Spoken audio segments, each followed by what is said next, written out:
Muy bien. A mí me encanta la Biblia. Me deleito cada vez que la leo. Desearía que todos pudiéramos deleitarnos mucho en la Escritura. Y encuentro historias que son dignas de películas. ¿Le ha pasado a usted o no? Tienen drama, tienen acción, nudos allí dramáticos, desenlaces inesperados y nos tienen concentrados a ver qué es lo que va a pasar. Y la historia que vamos a analizar hoy día tiene que ver con esto, una tremenda narración de la Biblia que espero pueda impactar también su vida como lo ha impactado en la mía. El título es como también de película, se llama Destruye a la usurpadora. Parece novela, no sé, o algo por el estilo. El objetivo del estudio de hoy es entender que darle poder a la influencia equivocada en nuestra vida puede llevarnos lejos, muy, muy lejos de Dios.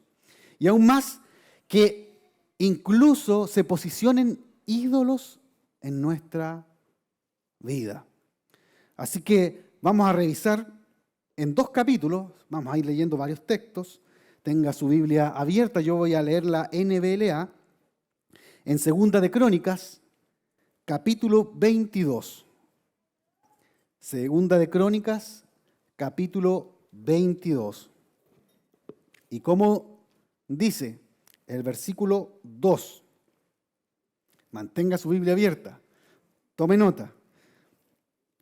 Ocosías tenía 22 años cuando comenzó a reinar y reinó, mire, un solo año en Jerusalén. El nombre de su madre, esto es importante, era Atalía, nieta de Omri. Ocosías, de 22 años, reinó un solo año. Él asumió ahí por el año 843, se cree, antes de Cristo. Nosotros lo primero que podríamos decir, si un joven asume el trono con 22 años, ¿qué esperaría uno de ellos? Que tiene un largo periodo de reinado por delante, ¿no es cierto? Tiene la vida por delante. Hay algo glorioso que le espera. Con 22 años, uno cree que tiene el mundo en sus manos, ¿no es cierto? Los que hemos pasado por esa edad y que ya la dejamos hace ratito.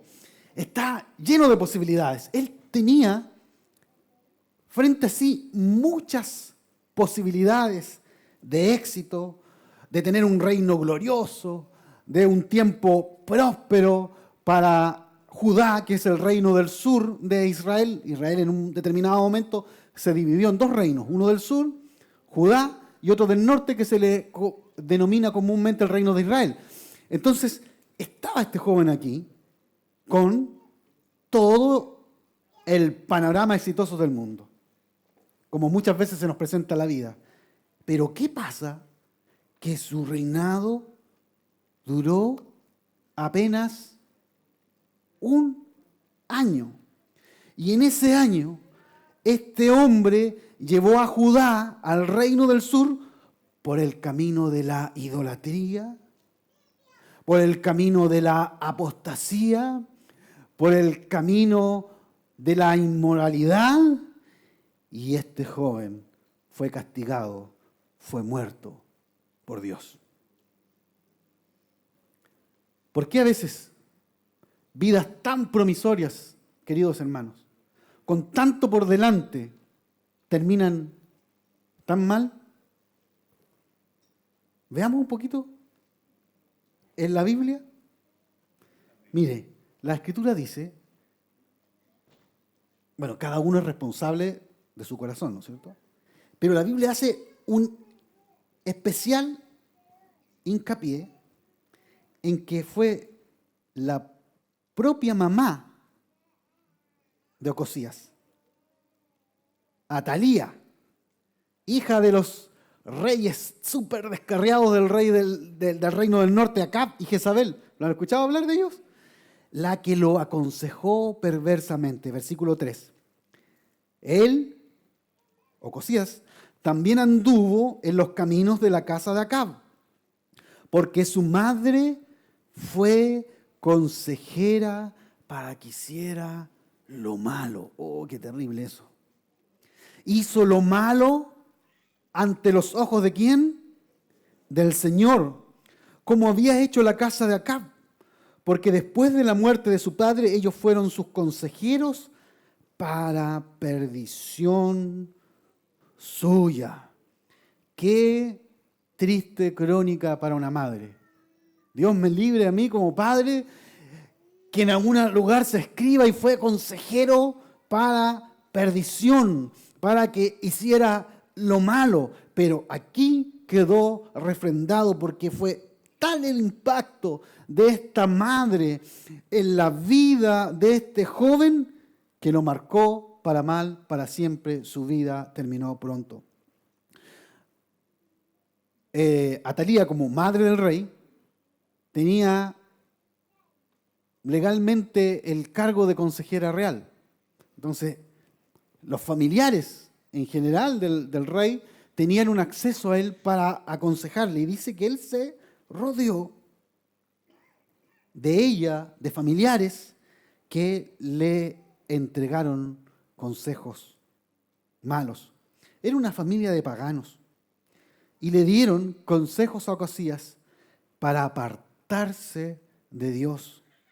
Y este joven siguió no solamente los consejos de su madre, sino el camino que su padre había tenido de apostasía del pueblo y que le habían costado también la vida. Durante el periodo del padre de Ocosías y Ocosías abundó el culto a los Baales. En el lugar donde el Señor envió a Israel, en Canaán, estaba lleno de Baales. Habían distintos tipos de Baales, pero todos se centraban más o menos en la misma idea, que eran dioses de la fecundidad y de la cosecha. Entonces, el pueblo de Israel, dicen los comentaristas, no logró comprender a Dios, no logró compenetrarse con el valor de su Dios, el Dios verdadero, Jehová, Yahvé en hebreo, más correcto decirlo. No entendieron que era el único Dios y el Dios completo para su vida. Y entonces ellos pensaron que era el Dios que les servía para cruzar el desierto, para darles maná allí, para darles fuerza en las batallas. Pero cuando llegaron a la tierra prometida, cambiaron su vida seminómada, de pastoreo básicamente, a una vida más agrícola, y se dieron cuenta que allí habían sus propios dioses y que las personas que vivían allí dependían de estos dioses, estos Baales, para vivir, entre comillas. Y entonces ellos asumieron eso, perdieron de vista al Dios verdadero y comenzaron a confiar su vida, sus cosechas. Las cosechas eran importantísimas, de eso dependía su vida. Comenzaron a adorar a los Baales, dioses terribles. En los rituales, los sacerdotes se autoflagelaban hasta quedar empapados en sangre. Habían inmoralidad sexual, actos sexuales de adoración a estos dioses. Incluso llegaban al sacrificio de niños. Era terrible, no era cualquier cosa. Y la actitud de Atalía fue de llevar a su hijo en esa dirección. Es la actitud del diablo.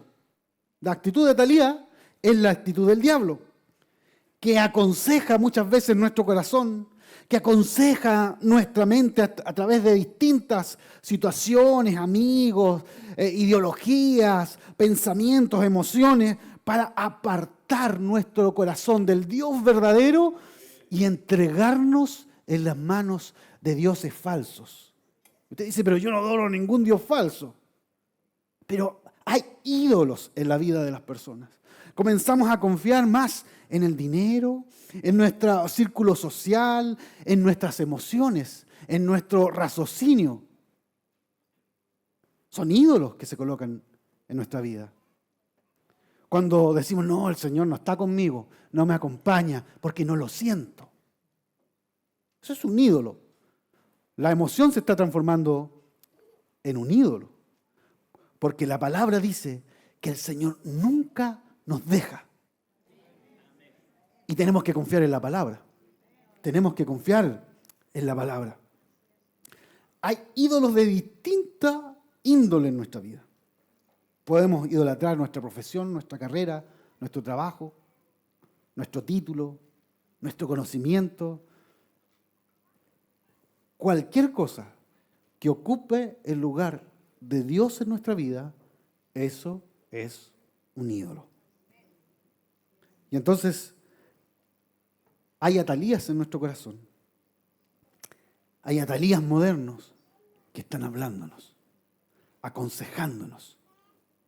Escuchamos allí la voz de Satanás, del mundo, para apartarnos de Dios. Son voces que nos dicen que sin Dios, tenerlo allí sí, porque el pueblo vivía en un sincretismo, creía en Yahvé, pero servía a los Baales. Y muchas veces estamos en esa disyuntiva. Seguimos a Dios, pero tenemos nuestros Baales allí. Y nuestra confianza está allí. Uy, nuestra confianza está en el trabajo, que no lo vaya a perder, y vivimos asustados y adoloridos pero no entendemos que nuestra prosperidad, nuestra estabilidad está en Cristo. ¿O no? En las personas. Hoy, si este amigo me deja, no sé qué voy a hacer. Hay multitud de Atalías, de consejeros de perdición que hablan constantemente en nuestra vida, queridos hermanos. Tratan de hacernos creer que sin Dios podemos tener una vida mejor. Nos aconsejan las amistades, nos aconsejan las ideologías, nos lo enseñan las redes sociales a los más jóvenes, en el colegio, en la universidad. Nos enseñan nuestras emociones, nuestros sentimientos carnales. Todo nos dice que debemos soltar las riendas que Dios nos tiene allí tomadas y entregarnos por otros caminos. Pero este estilo de vida, hermanos míos, termina de mala forma. Cuando tomamos el rumbo, el consejo de los impíos, siempre termina en ruinas. Veamos qué le pasó a Ocosías. Versículo 7. La destrucción de Ocosías vino de Dios. ¿De Dios? Por ir a visitar a Joram, es el rey del reino de Israel. Pues cuando llegó, salió con Joram contra Jehú, hijo de Nimsi, a quien el Señor había ungido para exterminar la casa de Acab. ¿Qué pasó aquí? Explicación. Ocosías, rey del sur, intentó aliarse con Joram, rey del norte. Y el reino del norte ya hace rato venía en una tremenda apostasía. El reino de Judá se había mantenido más o menos allí, pero el reino de Israel, el del norte, estaba en completo pecado. Y Dios había prometido exterminar la casa de Acab, uno de los peores reyes. Y Joram era descendiente. Y Dios trajo juicio de la mano de uno de sus comandantes, Jehú, que armó una rebelión y luchó contra Joram. Y allá fue a parar Ocosías, seguramente por el consejo de sus malos consejeros, por el consejo de su madre Atalía. ¿Y qué pasó allí? Como Dios le había entregado a Jehú la misión de exterminar a esta casta pecaminosa, y él estaba metido allí en el pecado, en el mundo, contagiado con los que se habían apartado de Dios, recibió en ese momento el mismo castigo que el rey del norte y murió. Así es, porque la alianza con el mundo, queridos hermanos, la alianza con el pecado, con la idolatría espiritual, siempre termina en ruina, siempre termina en destrucción. Nunca podremos vencer, nunca podremos salvar nuestra alma, nuestra vida, nuestra familia, si nos apartamos del plan de Dios para nuestra vida. Y entonces la pregunta que el Señor nos está haciendo en esta mañana, ¿a quién estás escuchando? ¿Hay Atalías en tu vida? ¿Vas a escuchar al mundo o vas a escuchar a Dios? ¿Vas a escuchar tus emociones o vas a escuchar la palabra de Dios? ¿Vas a escuchar las tentaciones o vas a escuchar al Espíritu Santo que está hablando a tu vida y guiándote con el consejo perfecto? Seguir el consejo del malo, del impío, del diablo que nos habla en nuestra vida de distintas maneras, de las más sutiles incluso. Siempre, se lo garantizo, termina en ruina, porque la palabra de Dios así lo dice. El camino de los impíos es la destrucción. La historia no termina allí. Sería trágico, ¿no es cierto? Pero no se pone mejor. La historia se pone peor. Si ya estábamos mal, la cosa se puso de mal en peor. ¿Qué pasó luego de la muerte de Ocosías? Versículo 10 del capítulo 22. Cuando Atalía, madre de Ocosías, vio que su hijo había muerto, miren, era una mujer perversa. Se levantó y exterminó toda la descendencia real de la casa de Judá. ¿No le digo que es una imagen vívida del diablo esta mujer? No tenía compasión por nada. Aconsejó a su hijo mal para que se apartara de Dios, y una vez que su hijo estaba muerto, no le bastó con eso, sino que ella usurpó el poder, el trono, el reino, matando a todos los hijos de Ocosías. Mató, fue allí sala por sala, espacio por espacio, matando a sus nietos. Una mujer llena de perversión. Quería quedarse ella, y solo ella, como usurpadora del trono, sin que nadie le pudiera hacer frente. Si se acababa la dinastía de su hijo, no quedaba nadie, era más cercana, era ella. Y asumió el poder. No solamente aquí hay una cosa física, criminal, mal. Aquí hay un acto sumamente diabólico. Porque esa línea del rey, de Ocosías, era descendiente de David. ¿Se da cuenta por dónde vamos, no? ¿Qué pasa si la descendencia de David se cortaba? No nacía Jesús. Era un intento diabólico. Ella quería cortar el linaje davídico, desde donde vendría, la promesa estaba allí, el Mesías.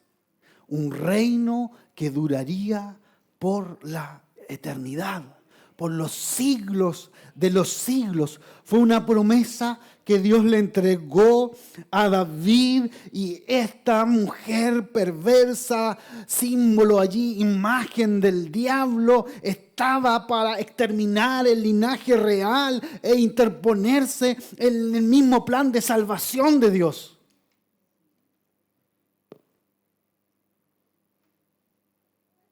Menos mal que no le resultó. Yo les dije que había exterminado todo, pero le faltó algo. Yo no sé cuántos hijos, en ese tiempo tenían muchos hijos los reyes. porque no solamente tenían una esposa, cosa que a Dios no le gustaba, pero tenían muchos hijos justamente para asegurar su descendencia. Pero sabe que Dios es fiel en sus promesas. Si Él le había prometido a David que vendría un linaje, el Mesías Salvador allí, su reino por siempre, Dios lo iba a cumplir porque Dios siempre cumple su palabra. No hay diablo que se levante, no hay reina que se levante, no hay gobernante que pueda hacerle frente a la voluntad de Dios porque Dios es soberano. Dios es soberano. Amén, gloria a Dios. Y si usted está con Dios, si usted camina con Dios y está en la voluntad de Dios, nada lo podrá sacar de allí porque Dios ha prometido cuidar, proteger, guiar y salvar a su pueblo. Amén. Versículo 11. Versículo 11. Pero Josabet, hija del rey, hermana de Ocosías, la hermana de Ocosías, del rey antiguo, tomó a Joás, mire, hijo de Ocosías, y lo sacó a escondidas de entre los hijos del rey a quienes estaban dando muerte mientras estaba ocurriendo la tragedia allí, la infamia de matar a estos inocentes. Ella, Josabet, la tomó y lo puso a él y a su nodriza en la alcoba. Así Josabet, hija del rey Joram, mujer del sacerdote Joiada, allí era una mujer que estaba cerca de Dios, que tenía un corazón lavado por Dios, limpio por Dios, esposa del sacerdote, lo escondió de Atalía para que no le diera muerte. Y Joás, mire dónde estuvo, estuvo escondido con ellos en la casa de Dios, en el templo, 6 años escondido. Mientras, aquí está lo malo, Atalía reinaba en el país. Atalía usurpó el trono, pero no logró su objetivo. Yo creo que no supo qué pasó con Joás. Desapareció de su vida. Allí estaba una mujer. No era la reina, pero tenía un corazón bondadoso y valiente. Ella rescató de la muerte a Joás. Fue usada por Dios para que el linaje del Mesías, miren lo importante de esta mujer, se librara del exterminio. Dios usa.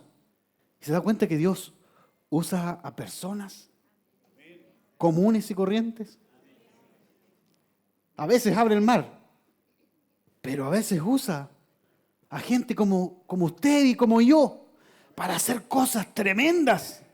Gracias a Josabet, hoy día podemos decir que tenemos salvación. Bueno, si no hubiese sido ella, otra cosa hubiese hecho el Señor, porque el Señor siempre hace su voluntad. Amén. Pero fue usada por Dios. Fue usada por Dios. Una mujer decidida por hacer la voluntad de Dios marcó la diferencia. ¿Tiene usted, tienes tú la misma decisión de hacer lo correcto, a pesar de que puede costarte caro? Porque si la pillaban, iba a correr la misma suerte que los nietos. No, esta Atalía no tenía misericordia de nadie. Si mataba a sus nietos no le costaba nada matar a otra persona. Así que esta mujer hizo la diferencia. Y Dios nos invita a tener esta valentía también, hermanos. Hay momentos en la vida que tenemos que tomar decisiones fuertes, decisiones duras, pero hacer la voluntad de Dios. Hay momentos en la vida que mentir te facilitaría las cosas, que mentir te permitiría entrar a la universidad con gratuidad,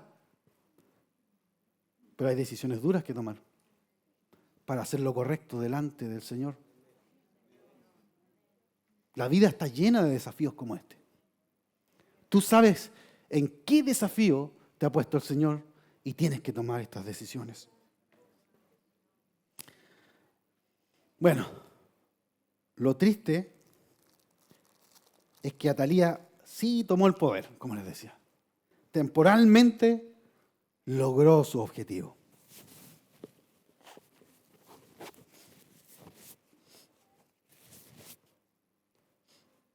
Se instaló allí en el trono, dijo, ya maté a todos, ¿quién me va a sacar de aquí? Gobernó sus par de años. Pero lejos de decir voy a recapacitar o algo, es que tenía el espíritu del diablo en todo caso. Ella siguió llevando al país, a Judá, aún más lejos en su perversión y apostasía. Una cosa terrible. En Jerusalén, la ciudad escogida por Dios para que estuviera su templo, convivía en una parte el templo de Jehová, de Yahvé, y en otro lado el templo de Baal, en la ciudad santa. No solo eso, los hijos de Atalía, dice el capítulo 24, que en un momento forzaron las puertas del templo, del Dios verdadero, sacaron los utensilios consagrados para Dios y estos sinvergüenzas se los tomaron y se los llevaron para usarlos en el templo de Baal. Una corrupción completa, una falta de respeto, de temor de Dios, que ya no tenía límites en medio del pueblo y de la casa real. Jerusalén, la ciudad santa, la ciudad escogida por Dios para su templo, ahora era un lugar de sincretismo religioso, hermanos míos. Se mezclaba lo santo y lo profano, lo puro y lo pecaminoso. Tenían a Dios allí como sí, este es el Dios de Israel, pero confiamos más en estas cosas que están más a nuestro alcance. ¿Y sabe qué? Lo triste es que muchos cristianos hoy en día viven como ese periodo de Israel. En su vida tienen allí como el templo de Dios, el Dios verdadero. No sé, yo creo en el Señor, voy de vez en cuando a la iglesia, pero por otro lado está el templo del pecado. Está el templo de su ídolo. Su vida tiene dos templos y eso no puede ser. Usan el utensilio santo de su vida, de su cuerpo, para entregarlo a los ídolos, a los baales que el mundo de hoy nos presenta.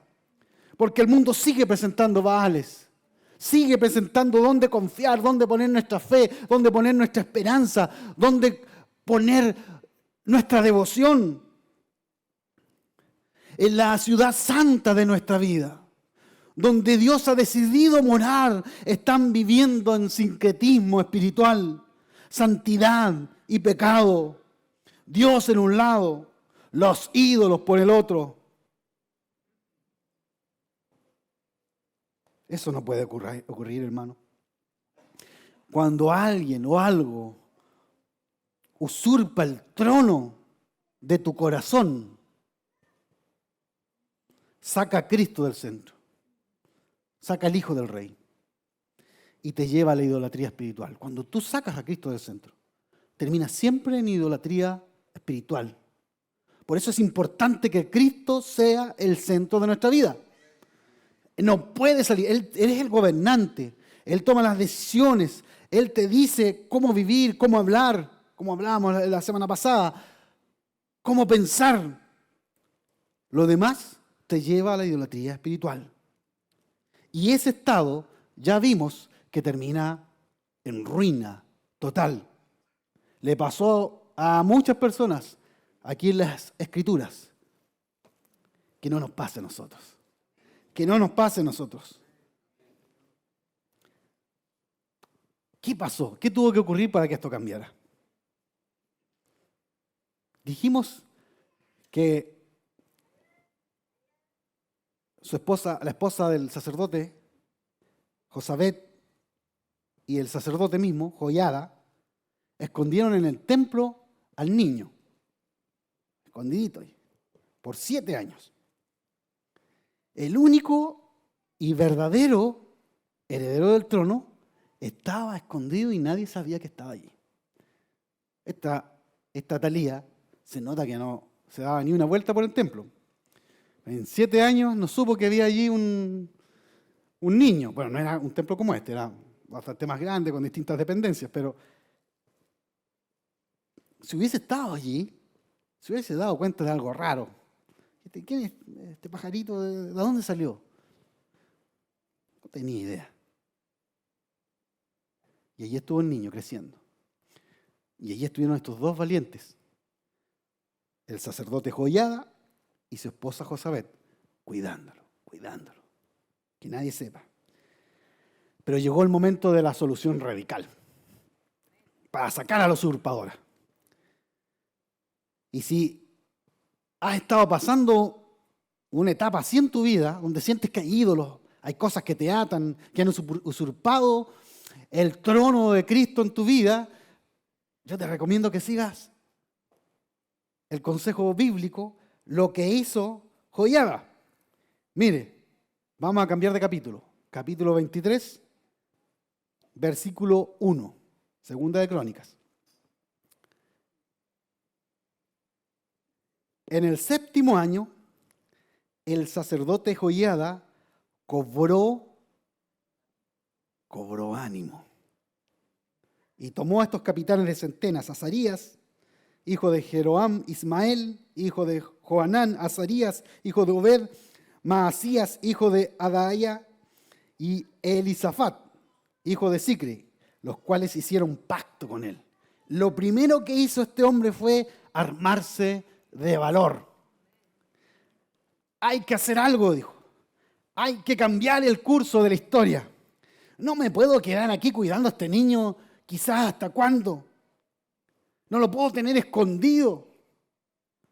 A lo mejor dijo, le falta vitamina D. Tan escondido que está. Él se armó de valor. Y el Espíritu Santo, hoy día igual, quiere llenarnos de valor y llevarnos primeramente al convencimiento de que hay que hacer algo en nuestra vida. Y eso lo hace el Espíritu Santo, es la gracia del Señor obrando en nuestra vida. No podemos tener nuestra fe escondida. A nuestro Dios, a nuestro príncipe heredero, relegado allí en un rincón de nuestro templo, escondido entre las tinieblas, allí escondido en el fondo de nuestro corazón. No. Dios dice, ármate de valor como Joiada, ármate de valor.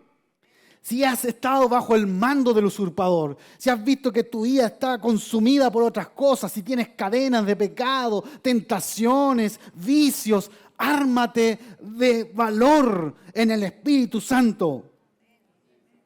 Pero Joiada no solamente se armó de valor, no solamente tuvo un sentimiento, un deseo, sino que tomó a estos 5 capitanes, ¿no es cierto?, que leíamos antes, de nombres bien raros, y los mandó a todas partes de Israel, de Judá.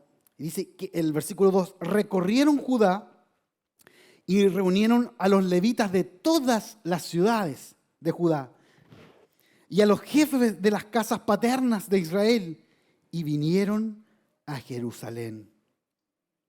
No solamente se quedó con el deseo, con el armarse de valor, sino que ese valor de Joiada se convirtió en acción, en trabajo. Él comenzó a mover los hilos de la cosa. Ya, nos armamos de valor, reunió a los 5 que tenía de confianza, les contó, miren, aquí tengo al rey, algo hay que hacer. Van a ir a contarle a los levitas, a los sacerdotes que aman la palabra de Dios.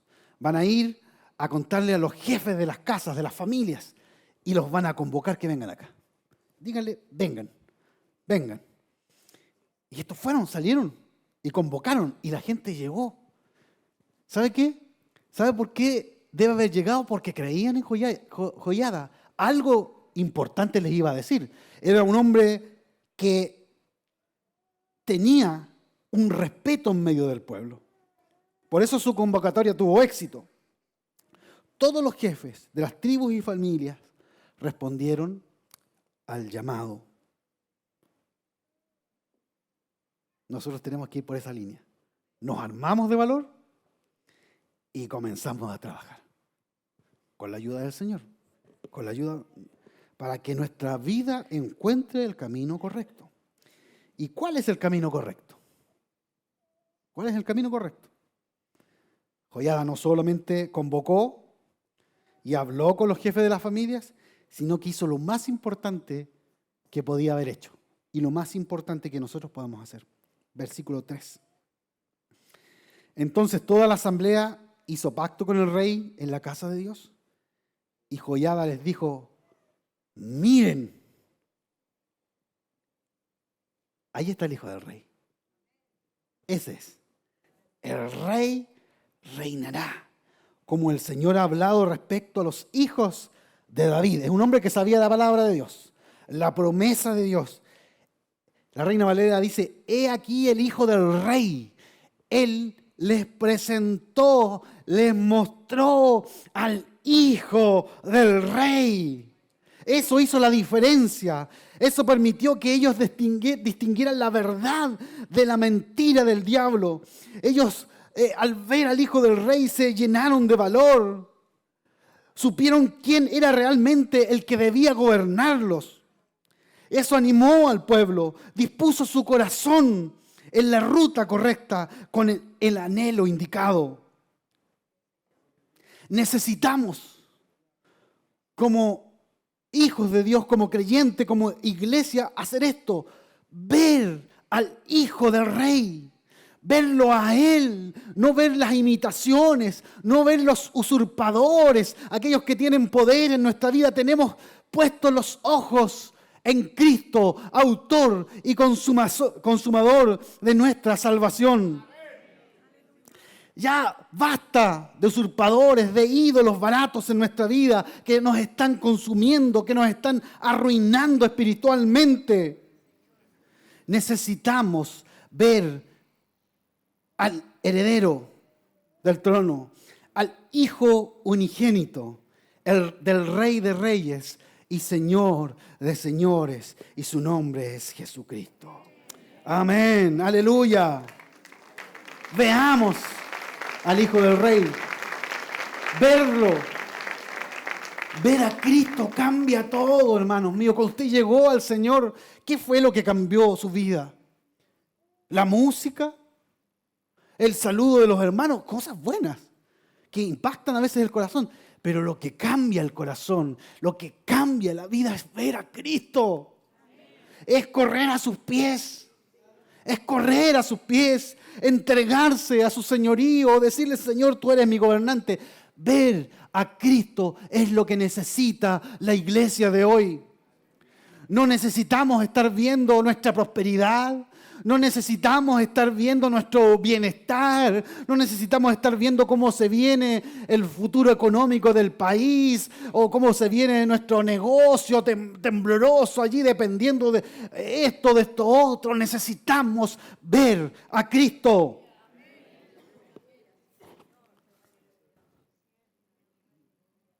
Joiada hizo todo bien. Versículo 9.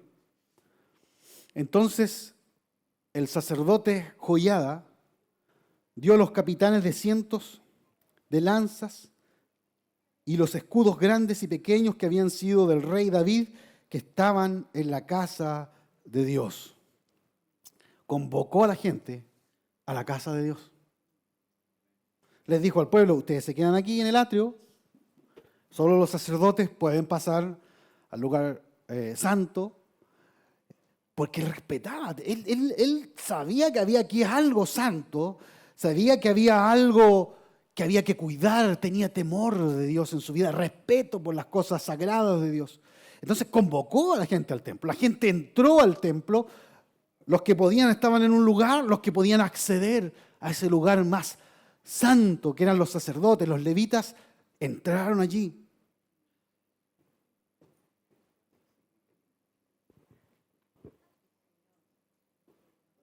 Y eso comienza a cambiar las cosas. el pueblo estaba en la casa de Dios. El lugar, hermanos míos, para quitar al usurpador de nuestra vida es la presencia de Dios.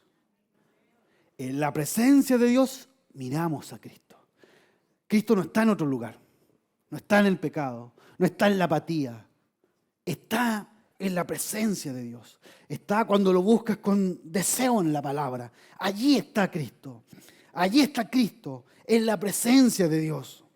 Solo en la presencia de Dios nuestra vida comienza a ordenarse. Los ídolos comienzan a irse. Los usurpadores comienzan a quitarse.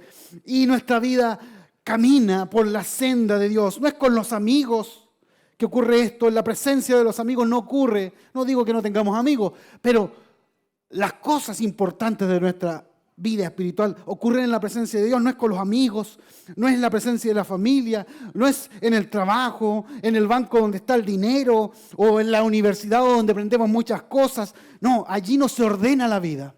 Allí vivimos lo que el Señor nos ha ordenado. Qué distinto.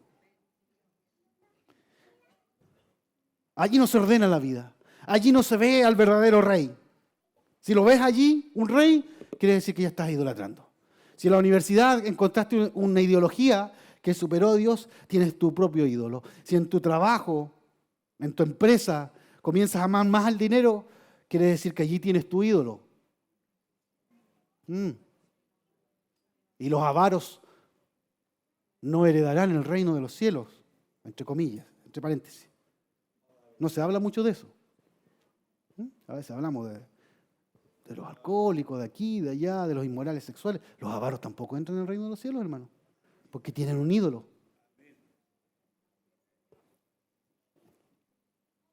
Solo en la presencia de Dios. Allí en la intimidad con el Señor. Cuando le buscamos en oración. Cuando escudriñamos con deseo, no como robot. No, un versículo nomás, no. Con deseo en la palabra. Allí podemos comenzar a ver al Rey y nuestra vida se comienza a ordenar. Nuestra vida se ordena.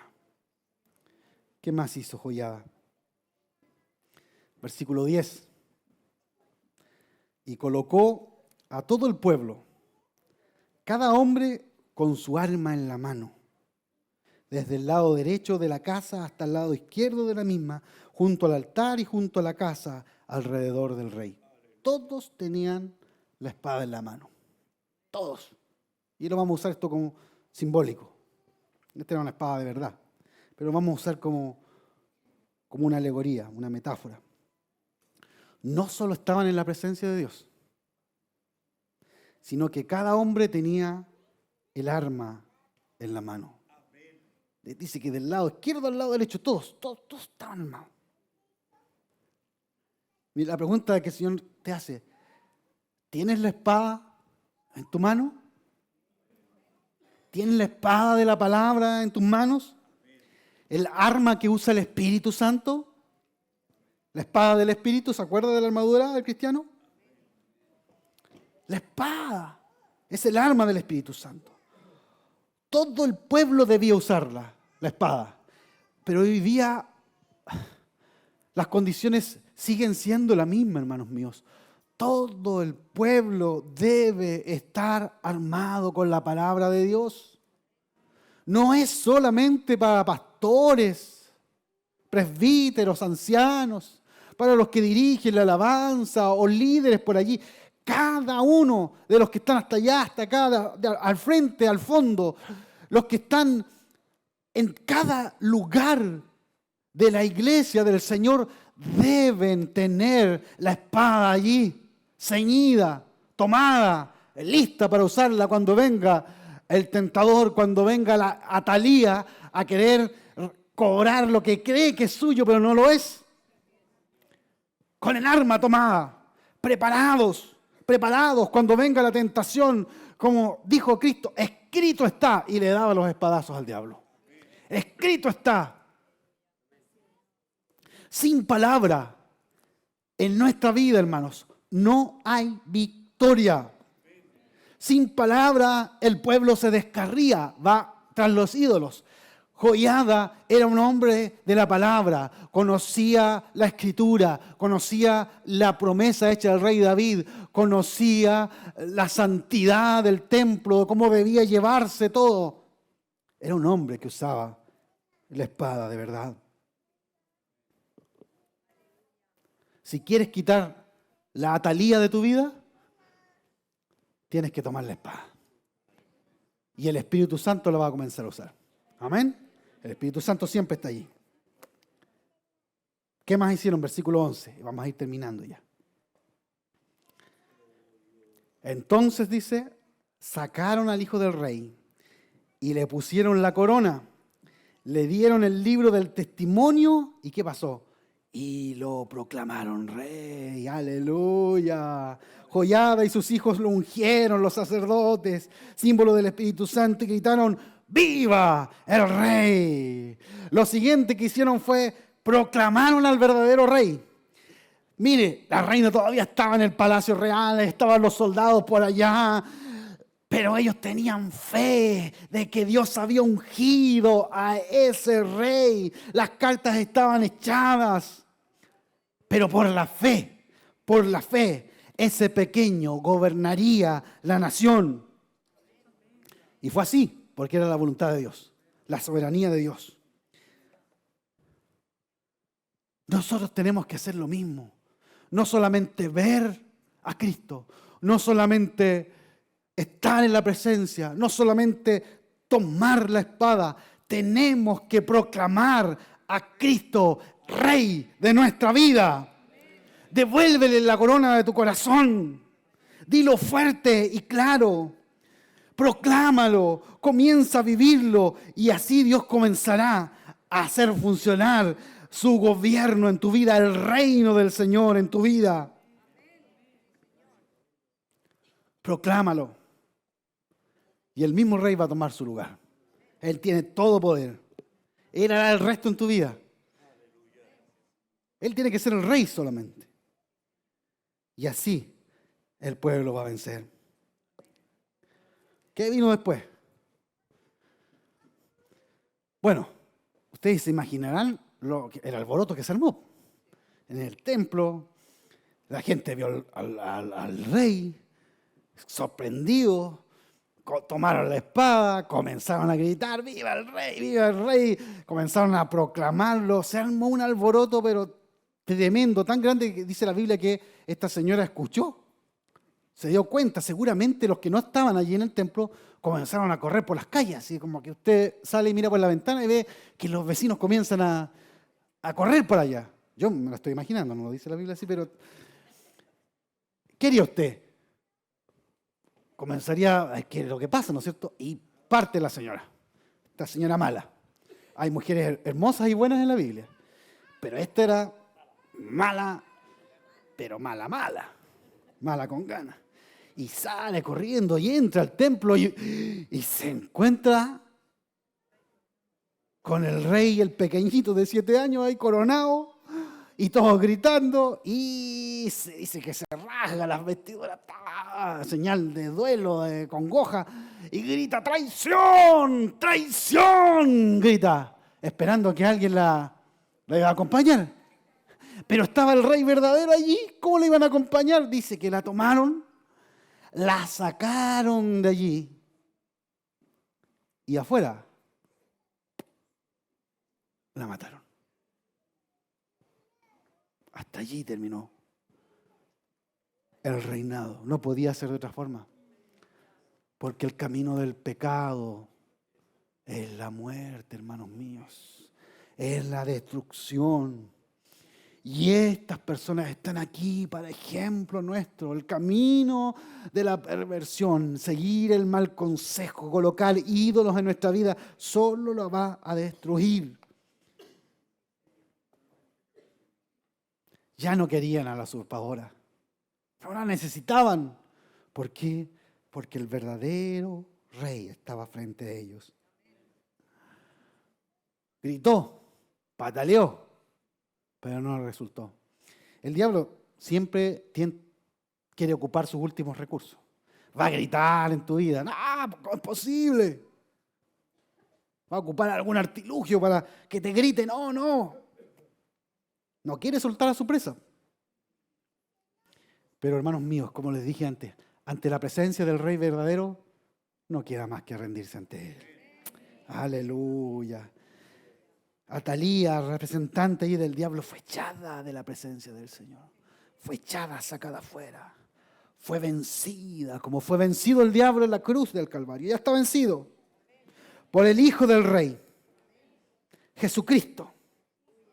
Él vino, Él murió. Hasta el último momento el diablo estuvo tratando de obstaculizar todo con Cristo. ¿Se acuerdan cuando trataron de tirar a Cristo? Pero no se preocupaba, él sabía que no iba a morir ahí. Él traía su plan. Y en la cruz del Calvario, cuando muere y resucita, venció al diablo. Dice que lo exhibió públicamente para vergüenza de su derrota. Él ya ha vencido a la Atalía, hermanos míos. Él ya ha vencido a la Atalía. Si has estado luchando y dices, yo no puedo, está este ídolo en mi vida, Cristo ya lo venció. Cristo ya lo venció. No es tarea tuya. La tarea tuya es mirar a Cristo, es postrarte a sus pies, es coronarlo en tu vida. Eso tienes que hacer. El resto, el vencer al pecado, el vencer al mal, el vencer las dificultades, es tarea de tu Rey, de tu soberano, Jesucristo. Desde ese día las cosas comenzaron a cambiar. Destruyeron el templo de Baal, se restituyó el culto en el templo del Señor. El pueblo se llenó de gozo y vivieron por un tiempo, mientras estuvieron en el camino del Señor, de reposo, de remanso, de gran bendición. Si hay un usurpador en tu vida, orgullo, autosuficiencia, dinero, inmoralidad, lengua incontrolable, ideología, lo que sea, hermano, lo que sea. Dios quiere que coloques al verdadero heredero, al verdadero rey en el trono de tu corazón. Todo se ve afectado cuando nos apartamos de Él, pero todo cambia para bien cuando Él está allí. Por eso, hagamos lo que hizo el sacerdote Joiada.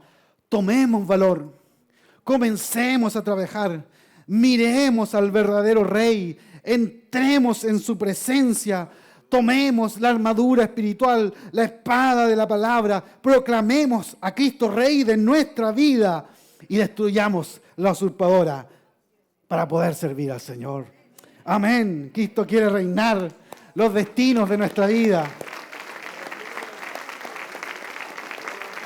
Aleluya. Este Rey vale la pena, hermanos míos. Todos los que hemos pasado por el mundo sabemos que los ídolos, los reyes, los usurpadores, pareciera que nos hacen bien, pero finalmente terminan aplastando nuestra vida. Pero Cristo no. Cristo está para levantarnos, para fortalecernos, para bendecirnos, para darnos vida eterna. Cristo es el Rey que nos pone en relación correcta con Dios el Padre. Vale la pena entregarle el señorío al Señor. Proclamémoslo como el único heredero real, el único que debe estar en el trono. Oh Señor amado, te damos gracias por tu palabra. Gracias porque nos recuerdas, Señor, que tenemos que estar atentos. Que el diablo anda como Atalía, Señor, dando consejos malos para después ocupar el trono de nuestro corazón, Señor. Ayúdanos, Dios. Ayúdanos, Señor, para que solo miremos a Cristo, para que andemos en tus caminos, Señor, para que tú seas el gobernante, que nadie tome el control de nuestra vida, Señor. Bendice a tu pueblo, que no vivamos como Judá allí, Señor, con ese sincretismo espiritual, Señor. Un día en la santidad de tu presencia, otro día en el pecado de los Baales, Señor. Un día, Señor, sirviéndote, otro día en la idolatría, Dios. Santifica a tu pueblo, santifica a tu iglesia, Señor. Tú vienes por una iglesia santa, Señor. Queremos servirte, Señor. Y queremos en este lugar, Señor, proclamar que tú eres el Señor. Que tú eres el Señor. Jesucristo es Rey, Jesucristo es Rey. Aleluya, aleluya. o si el Señor te ha hablado al corazón. Yo te invito a que pases a este lugar y digas, Señor, yo te confirmo como Rey de mi vida. Te confirmo como Rey de mi vida, Señor. Yo quiero que tú siempre estés en el trono de mi vida. Si es así, levanta tu mano y pasa a este lugar. Voy a orar por ti para que el Señor te bendiga. Para que el Señor te bendiga. Dios te bendiga, Mario. Que el Señor te bendiga. Gracias, Señor, porque tú eres bueno.